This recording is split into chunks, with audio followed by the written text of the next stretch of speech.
الرحمن الرحیم الحمد للہ والصلاۃ والسلام علی اہلہ. مل کر بآواز بلند صلوات پڑھ دیں.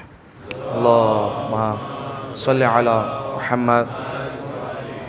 سامعین محترم، مسلسل آپ کی خدمت میں فقہی مسائل بیان کی جا رہے ہیں. آج ایک اور مسئلہ آپ کی خدمت میں بیان کرنا ہے. اکثر اگر آپ نے علماء کرام سے فقہی مسائل سنے ہوں یا اگر آپ نے توضیح المسائل کو اٹھا کر دیکھا ہو تو ایک اصطلاح استعمال ہوتی ہے توضیح المسائل میں، یا علماء کرام فقہی مسائل بیان کرتے ہوئے استعمال کرتے ہیں. وہ ہے کہ اس عمل کو رجائے مطلوبیت کی نیت سے انجام دینا چاہیے. ٹھیک ہے، اس کا کیا مطلب ہوتا ہے رجائے مطلوبیت کی نیت سے انجام دینا چاہیے؟ کیا مطلب ہے؟ بس اسی اصطلاح پر بات کریں گے آج. پروردگار کی خوشنودی کے لیے تو سارے اعمال انجام دیتے ہیں. ہم مغرب اور عشاء بھی اس لیے پڑھیں کہ پروردگار راضی ہو جائے. سارے اعمال ہی جو ہے وہ اسی لیے ہوتے ہیں کہ پروردگار عالم راضی ہو. پھر رجائے مطلوبیت کا کیا مطلب ہے؟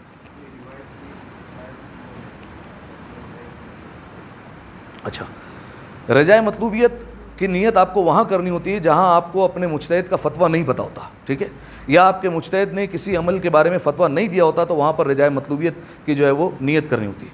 اب پہلے اس کا مطلب سمجھ لیجئے. رجائے مطلوبیت دو لفظ ہے اس میں، ایک ہے رجا، ایک ہے مطلوبیت. رجا کا مطلب ہوتا ہے امید، ٹھیک ہے، اور مطلوبیت کا مطلب ہوتا ہے کہ چاہا گیا. صحیح ہے، یعنی ہم کسی کام کو اس لیے انجام دے رہے ہیں کہ ہمیں امید ہے کہ شاید اللہ نے یہ چاہا ہوگا، اس لیے ہم انجام دے رہے ہیں. ٹھیک ہے، اس کو کہتے ہیں رجائے مطلوبیت.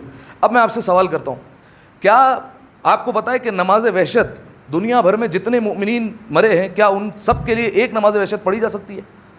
ایک نماز وحشت پڑھی جا سکتی ہے یا سب کے لیے الگ الگ پڑھنی؟ یہ تو آپ نے فتویٰ دے دیا. آغا سیستانی کا بتائیے.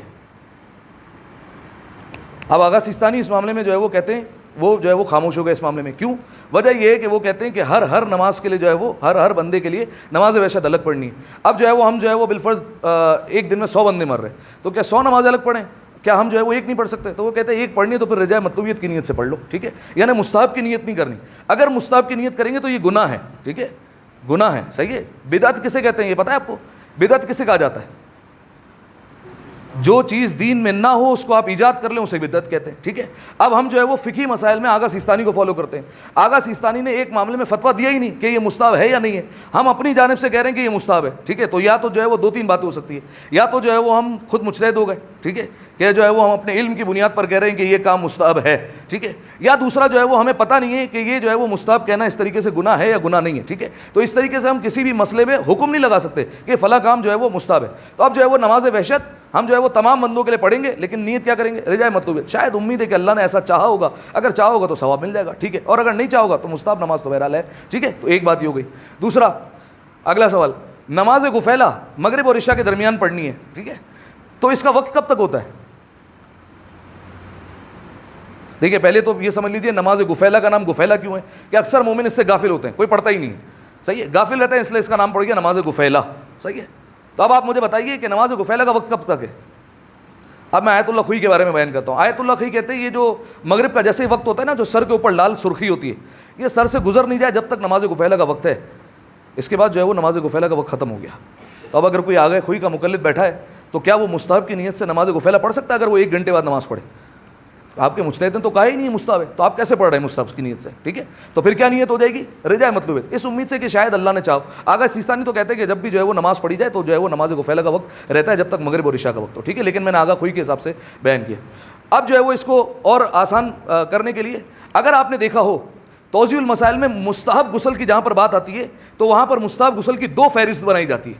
کوئی بتا سکتا ہے 2 فہرست کیوں بنائی جاتی ہے؟ مستحب غسل کی 2 فہرست بنائی جاتی ہے. یعنی ایک میں جو ہے وہ غسل جمعہ آ گیا، غسل عید آ گیا، اور جو ہے بالفرض جو ہے وہ شب قدر کا غسل آ گیا. یہ جو ہے وہ سارے بالفرض مستحب غسل ہے. اور پھر جو ہے وہ آغا سیستانی ایک الگ فہرست کرتے ہیں کہ فقہا کے نزدیک چند غسل یہ بھی ہیں. یاد رکھیے گا جہاں پر یہ لفظ استعمال ہونا فقہا کے نزدیک یہ ہے، یعنی دوسرے فقیہ کے نزدیک، اس کا مطلب یہ سمجھ لیجیے آغا سیستانی نے اس کو مستحب کہا ہی نہیں ہے. آغا سیستانی کا یہ فتویٰ ہی نہیں ہے. اگر آپ وہ غسل انجام دیں گے تو آپ جو ہے وہ مستحب کی نیت سے انجام نہیں دے سکتے، آپ کو رجا کی نیت سے کرنے. ہاں جن کے جو آغا سیستانی کے نزدیک مستحب ثابت ہے، ٹھیک ہے، جیسے غسل جمعہ وغیرہ، تو پھر اس کو جو ہے وہ غسل کریں گے، اس کے بعد وضو کی ضرورت نہیں ہے. لیکن جن کے بارے میں آغا سیستانی نے کہا ہی نہیں ہے تو پھر آپ رجا کی نیت سے انجام دیں گے، یعنی اس امید سے کہ شاید اللہ ثواب عطا کر دے، اور پھر جو ہے وہ آپ کو وضو بھی کرنا پڑے گا. ٹھیک ہے. تو اس کو کہتے ہیں رجاء مطلوبیت. اب آپ جو ہے وہ اپنی زندگی میں سینکڑوں مثالیں ڈھونڈتے رہیے. آپ جو ہے وہ بالفرض قبرستان چلے گئے تو قبر پر اگر بتی جلانا مستحب کیا ہے آپ کو پتہ ہے؟ نہیں پتا. تو کس نیت سے انجام دیں گے؟ رجاء مطلوبیت, اس امید پر کہ اللہ ثواب دے دے. اسی طریقے سے جو ہے وہ آپ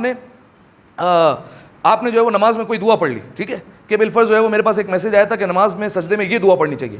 آپ کو پتہ ہے کہ امام نے کہا ہے یا نہیں کہا ہے؟ کیا آپ کو پتہ ہے کہ آغا سیستانی کے نزدیک یہ دعا مستحب ہے یا نہیں ہے؟ نہیں پتہ ہے. تو آپ کس نیت سے پڑھیں گے؟ رجاء مطلوبیت کی نیت سے, ٹھیک ہے. اچھا, اس بات پر جو ہے وہ آپ اطمینان رکھیے کہ پروردگار عالم کا خزانہ لامحدود ہے, وہ آپ کو خالی نہیں بھیجے گا, ٹھیک ہے. جیب گرمی رہے گی انشاءاللہ, ٹھیک ہے. کچھ نہ کچھ جو ہے وہ دے کر ہی بھیجے گا. ایسا نہیں کہ آپ امید رکھیں اور وہ خالی لوٹا دیں, صحیح ہے, ایسا نہیں ہو سکتا, ٹھیک ہے. تو رجاء مطلوبیت آپ سمجھ لیجیے آسان زبان میں یہ ماسٹر کی, ٹھیک ہے, کہ اگر بالفرض جو ہے وہ آغا سیستانی کے نزدیک مستحب نہیں بھی ہے تو یہ ماسٹر کی ہے کہ اگر آپ نے اللہ سے امید رکھ کر انجام دیا تو پروردگار عالم جو ہے وہ ثواب عطا کر ہی دے گا. اب جو ہے وہ میرا آپ سے سوال ہے جس کے لیے میں نے جو ہے وہ اتنی لمبی تمہید بیان کیا آپ کے سامنے. اب بتائیے وضو میں مستحبات کتنے ہیں؟ وضو کرتے ہوئے مستحبات کتنے بتائیے؟ اچھا, 4 مستحبات ہیں, بتائیے کون کون سے؟ کلائی تک ہاتھ دھونا کتنی مرتبہ؟ 2 مرتبہ. اور 3 مرتبہ کلی کرنا, اور 3 مرتبہ ناک میں پانی ڈالا. اور کون سا مستحب ہے؟ ہاں, پیر کا دھونا؟ نہیں, یہ تو اہل سنت کے نزدیک ہو سکتا ہے, ہمارے نزدیک تو نہیں ہے. اور کوئی؟ اچھا, یہ جو آپ مستحبات بیان کر رہے ہیں نا, آپ آغا سیستانی کی اگر توضیح ہو نا آپ کے پاس اٹھا کر دیکھیے گا, آغا نے اپنے چیپٹر میں لکھا ہی نہیں ہے. ڈائریکٹ بات کہاں سے شروع ہوتی ہے؟ چہرے کو لمبائی میں پیشانی کے اگنے کے بال اگنے کی جگہ سے لے کر تھوڑی کے آخر تک دھونا چاہیے, اور چوڑائی میں درمیانی انگلی اور انگوٹھے کے پھیلاؤ میں جتنا حصہ آ جائے اتنا دھونا چاہیے. ڈائریکٹ بات ہی واجب سے شروع کرتے ہیں. یعنی اس کا مطلب کیا ہوا؟ یہ مستحبات ان کے نزدیک ثابت ہی نہیں ہے, ٹھیک ہے. تو اب اگر آپ یہ سوچ کر انجام دیں مستحبات کہ آغا سیستانی نے مستحب کا ہے تو کیا کام ہوگا؟ یہ حرام کام ہوگا, ٹھیک ہے. تو آج کے بعد کس نیت سے انجام دیں گے؟ رجاء مطلوبیت کی نیت سے انجام دے رہا ہوں, اس امید سے کہ پروردگار عالم جو ہے وہ مجھے ثواب عطا کرے گا, ٹھیک ہے. یہ ایسے آپ کی زندگی میں کئی معاملات ہوں گے جن کے بارے میں آپ کو نہیں پتا ہوگا, تو آپ کو رجاء مطلوبیت کی نیت کرنی ہے. مفاتیح الجنان میں ڈھیر ساری نمازیں لکھی ہوئی ہیں کہ بالفرض فلاں تاریخ کو یہ 2 رکعت نماز پڑھنی ہے, فلاں تاریخ کو یہ 4 رکعت نماز پڑھنی ہے, اس تاریخ کو 6 رکعت نماز پڑھ لیں, اس تاریخ کو 8 رکعت نماز پڑھ لیں. تو یہ کیا ساری آپ نمازیں مستحب کی نیت سے انجام دے سکتے ہیں؟ وہ تو شیخ عباس قمی کا نظریہ ہے, انہوں نے جمع کیا حدیثیں. آغا سیستانی نے کب کہا یہ؟ ٹھیک ہے, آپ تو مقلد ہیں آغا سیستانی کے, یا آپ جس مجتہد کی تقلید کر رہے ہیں ان کے نزدیک تو مستحب نہیں ہے نا, ٹھیک ہے. تو آپ کس نیت سے انجام دیں گے؟ کس نیت سے؟ رجاء مطلوبیت, اس امید سے کہ پروردگار عالم ثواب عطا کرے گا, ٹھیک ہے. اب آپ جو ہے وہ ایسی کئی مثالیں بنا سکتے ہیں جن کے آپ کو جو ہے وہ نہیں پتا, ٹھیک ہے. بالفرض جو ہے وہ قبرستان جا کر جو ہے وہ کوئی دعا پڑھنا خاص, یہ کیا ہے؟ مستحب ہے آغا سیستانی کے نزدیک نہیں پتا میں, ٹھیک ہے. کس نیت سے انجام دیں گے؟ رجاء مطلوبیت. قبر پر جا کر پانی چھڑکنا, اگرچہ دیکھیں روایت میں ہے, لیکن جو ہے وہ ہم جو ہے وہ امید تو کریں گے نا پروردگار عالم ثواب دے گا, لیکن ہم بات کریں آغا سیستانی نے اس حوالے سے کوئی فتویٰ نہیں دیا, تو آپ رجاء مطلوبیت کی نیت کریں گے. قبر پر پانی ڈالنا, قبر پر پھول ڈالنا, اس پر ہاتھ رکھ کر کوئی دعائیں پڑھنا, یا جو ہے وہ بالفرض جو ہے وہ نماز وحشت پڑھنا, اسی طریقے سے جو ہے وہ کئی چیزیں ایسی ہو جائیں گی کہ جن کے بارے میں آپ کو نہیں پتا, تو پھر اس میں آپ کو نیت کرنی ہے رجاء مطلوبیت کی. آپ اس میں ڈائریکٹ اگر مستحب کی نیت کریں گے تو گنہگار کہلائیں گے, ٹھیک ہے, کیونکہ آپ نے جھوٹا قول اپنے نقل کر دیا, منسوب کر دیا اپنے مجتہد سے یا ائمہ علیہ السلام سے, ٹھیک ہے. اگر کسی کا کوئی سوال ہے تو کر سکتا ہے, ورنہ جو ہے وہ بات ختم کریں, ٹھیک ہے. بات سمجھ میں آ گئی کہ رجاء مطلوبیت کسے کہتے ہیں؟ ہے کسی کا سوال؟